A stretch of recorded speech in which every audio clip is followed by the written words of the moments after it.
Hi, I bought on eBay several weeks ago a lot of various electronic stuff. So I think it can be interesting to see what is inside to make a small teardown of this stuff. So let's start with this thing. Actually, this thing is a recorder of temperature and shock on 3 axes, as you can see. So it is self-powered with the battery. So this thing was produced in France by Sensorex. So now it's Sensorex Megit. So I sent an email to Sensorex in order to see if we can have the documentation. And 5 minutes ago, I received a PDF file with a datasheet of this unit. So thank you, Eric, from Sensorex for this. It's very kind of you. So the datasheet is here. So as you can see, it can be connected to a computer via RS-232 communication line, old standards. But this unit works with the Windows software, and unfortunately I don't have this software and I don't have the commands, so it will be difficult to see if this thing works or not. So the range is 50 Gs, the resolution 0.5 Gs, and the accuracy at ambient temperature is plus or minus 1 G. Now the bandwidth which can be selected by software, from 25 to 200 Hz. And there is also an acquisition of temperature, so you can set the period, and this unit can store at maximum 1024 measurements. So you have also the maximum and the minimum values, which is stored inside. The measurement can be done from minus 40 to plus 85 degrees, a resolution of 1 degree. So let's open this thing to see what is inside. So there are two connectors on the front. So I have one cable, this is very important for the communication line to the RS-232 here. So this is connected to this one. It's a three terminals connector here. So here I guess it's a battery, because this thing is battery operated, and I think can remove by these screws on the rear of this unit.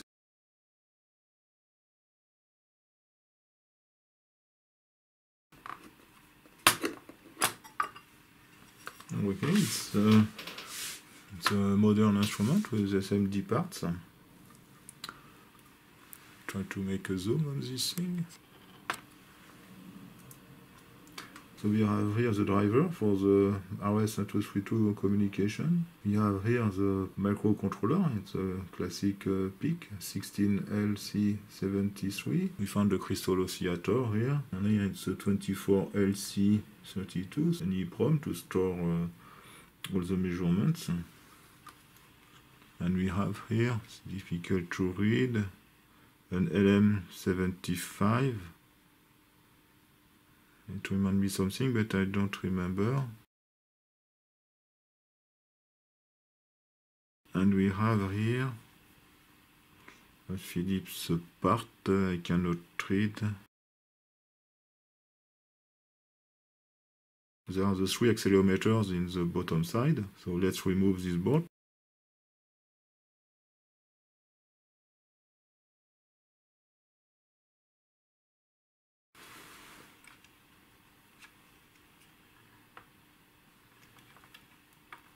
This thing is difficult to remove.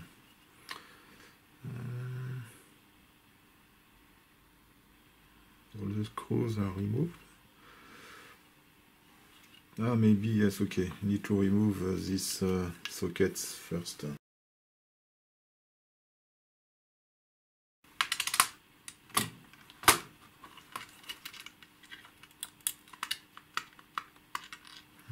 This seems to be not enough.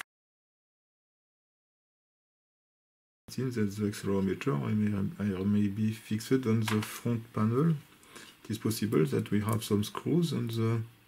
Yes, I feel something. So you try to remove gently the front panel overlay. It's not a good idea, actually.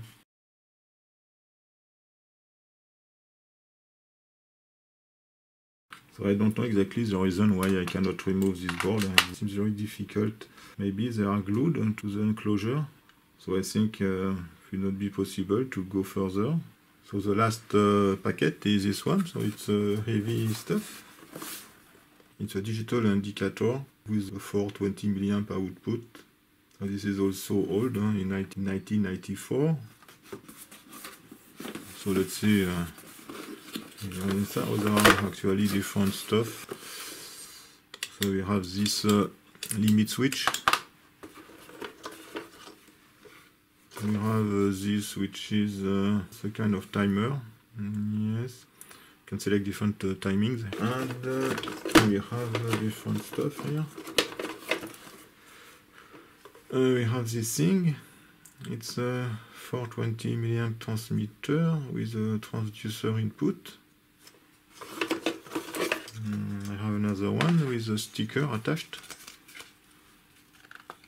This is the same, probably, yes, so we'll see only one, and we have effectively this indicator. So this can be useful. We'll start with a smaller stuff. So this one, for example, for this is just a switch, so there is nothing special, I think. Okay, so you have a normally open and normally closed terminals here. We can see if it works now. We put the multimeter in a continuity mode. Okay, so normally closed. Okay, normally open. So this thing works actually. So there is nothing interesting. Okay, so let's see this thing. So this is a transducer and EG&G instruments, flow technology. So the specific transmitter for a specific sensor. So I don't know what kind of sensor should be connected at the input of this thing, but we'll see at least what is inside. Ah, effectively, it will be difficult to do a teardown of this thing. It's, this thing is spotted.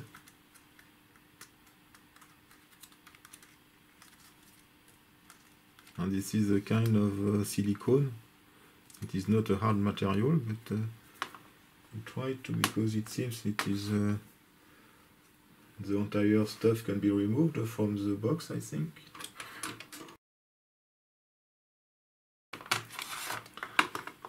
Okay.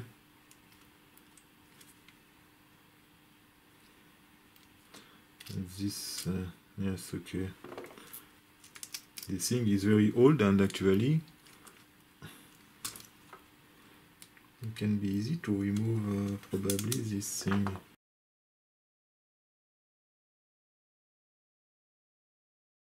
So you have two resistors there for probably for an adjustment or a calibration, or maybe depending on the sensor. This one is seems like a capacitor. I need a magnifier for that. Yeah, this is a tantalum capacitor, probably. No, sorry, it's the 470 nanofarad. I don't know why. Maybe for a filter, can set maybe a response time or a filter or something. Yes, okay. Try to remove completely, because I think it's easy actually to remove this spotting.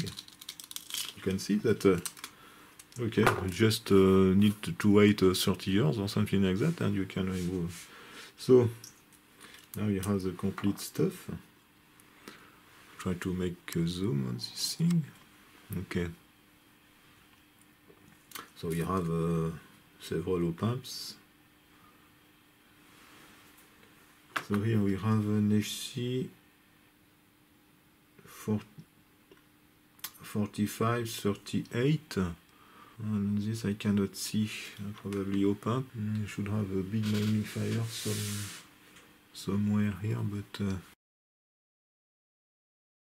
272, so this is a CMOS op-amp. So nothing special. And these three SO8 parts, this is as these are voltage references. So we have 3 references, LM 285, 2.5 volt references,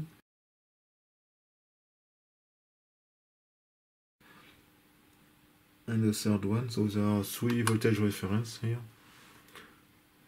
There is nothing special on this board, but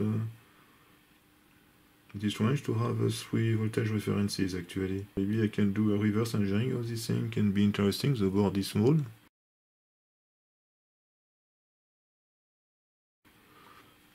And you have 1 transistor here or a regulator, I don't know. The Motorola 415. I don't know this reference.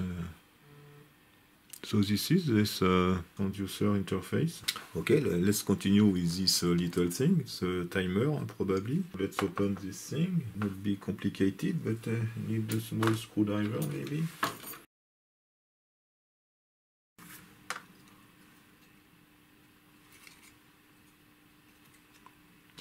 Okay, so here we have 45, 41.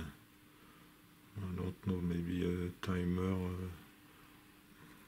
And here we should have this may be an SCR, a triac or something like that. It's a triac, okay. Nothing special, it's a low-cost stuff. The resistors are very first price. The trimmer here is very low cost also. Everything in this unit is low cost. So, the next stuff is this indicator. So on the rear we can see that we have some shunts from Isabel Rute. It's a German company. And the manganine in English probably shunt. So the manganine is an alloy of copper, manganese, and nickel.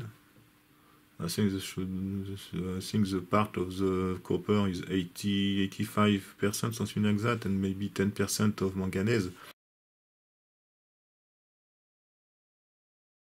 The interest of that is that from 20 to 25 degrees, actually, resistor is flat versus temperature. So it is used also for some standards. I have some standards I can show you. So this is all the resistor standard I use for official measurement. So this one is calibrated. And actually there are all the standards in manganine also, manganine from AOIP. So this stuff is very stable because I have in this box the original certificate of calibration of this thing. So it was handwritten in the past, so it is in French. And the first it was calibrated in 1957. You can see that the resistance was very accurate. This one is 1 milliohm. You can measure up to 50 amps with this, and the accuracy is very good. And I make a calibration every year for this shunt, and it didn't change actually. Since 50 years now, something like that, 60 years even. So it's very stable. So it is used for standards, for example, or for accurate shunts. So this is the case here. So we can find this kind of shunt in multimeters also. So there are 4 wires, and they are in parallel actually. So this makes a resistance of 10 milliohms. So let's open this thing. So I think we need to remove this and these 2 screws also. So this should be easy.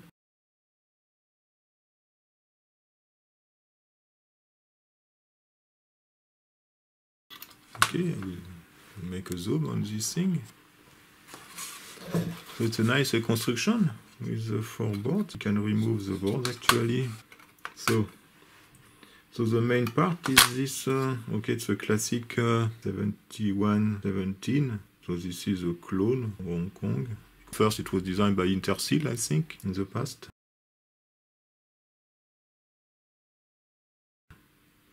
So it's a 2000 counts, obviously. So we have here a transistor, 2N1893. You have the power supply embedded in this instrument, with a 5 volt regulator here. So this first board, actually we have This is a regulator, 78L05, 5V regulator, and maybe this one is an OP07, so low noise op amp, single op amp. So we have different configurations here. Maybe this can be written, I don't know, on the cover, but I'm not sure. Oh, this is for the external connections. So I don't know. The other board. Yeah, so this obviously we have the selection of the input voltage range. So we have here different input dividers. So you select actually one side of the input divider and the middle side to go to the ADC actually. So this is the first section of this board, and the second one we have two OP07 also. So I don't know the use of this thing. It's an amplifier maybe, just to amplify, but because we don't have, yes, we have one capacitor, but for power supply filtering maybe. Because this thing normally can measure also AC voltages, and actually it is configured to measure an RMS voltage. So probably there is this is an RMS to DC converter. You have two diodes here, but not RMS, because anyway to measure RMS you need a specific part like an AD 636 or 536 from analog devices and something like that. Here we have only two op amps, so maybe it's just rectifying. So maybe these diodes are in series with the output, but I'm not sure, because we can see here. So this is the power supply of the op amp. The output is here. So the output of one op amp goes to these two diodes. So probably, effectively, it's rectifying using the diode in the output in order to have a zero threshold in the diode in order to be able to measure small voltages. So actually it is not a RMS, it's RMS voltage considering a sine signals. So you cannot measure RMS voltage of a square or something like that, but this thing is expected to be used with mains signals. So I think this is just the RMS to DC converter, and this capacitor here is for the filtering. Yes, I would put maybe it's pin number 6 here, because this capacitor is connected to these pins, and you have also a resistor here, which is 465 kilo ohms. No, 446.5 kilo ohms. So this should be the output filter, because we can see that the output of this, this side of this resistor is connected to the output of this op amp. You can see by transparency it is connected to pin 6 here. So this may be just an amplifier, probably. We have a feedback resistor here. You have two in series. They are connected. Yeah, they are connected to pin 2, to the negative input of the op amp. And we have other resistors. So that's all for this instrument. I think it should work, but I don't have a mains cable here. It will be difficult now to make a test of this, but it can be interesting. We try to find a mains cable. So I find the cable actually. So we'll try to power this thing. So the power supply.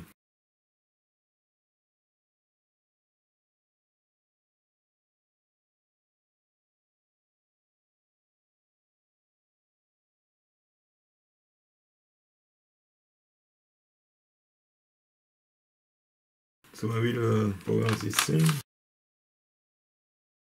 So this thing anyway seems to work. This is normally expected to work with the current function, so we'll connect these two inputs to a power supply in current mode. But I don't, yes, I have a power supply here with 20 amp. So I will use this power supply, this one here. Okay, we can set the current from 0 to 20 amps, so we'll see what's happened. This thing works. I don't know the maximum current of this shunt. 10 milliohms. Anyway, I think we can. Yes, we can have 10 amps at least. So we need to connect this to a banana. So normally I should have some accessories. So I will use this kind of stuff, so maybe it can be perfect for this purpose. But I need the correct screwdriver for that.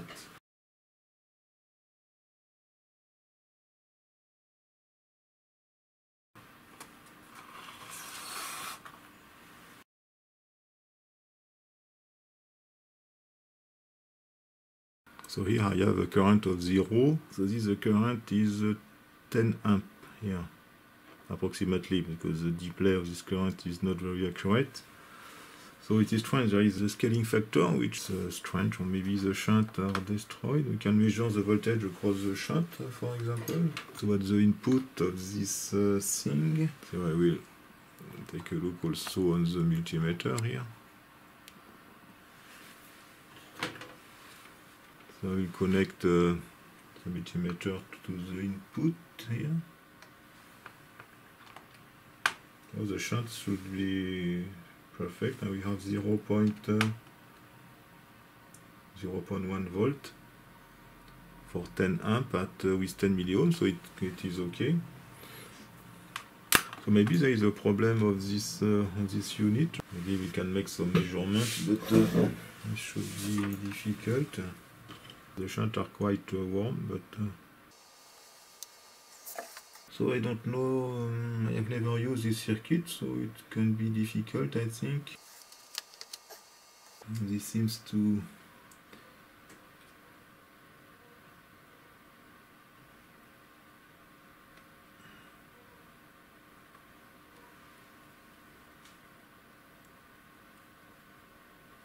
I think this will be difficult. I can connect this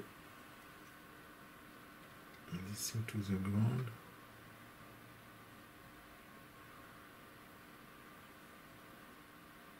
So at the output of the RMS converter, we have 0.1 volt. So I don't know, so maybe can do a specific video for repair this thing. At least to find the datasheet of this 7117 in order to see if it is a problem maybe with the voltage reference or the part itself. The part I don't think so, because it seems to work, but maybe there is something there's anyway something wrong somewhere. So that's the end for the teardown of various stuff. Thank you for watching this video, and see you next time. Bye bye.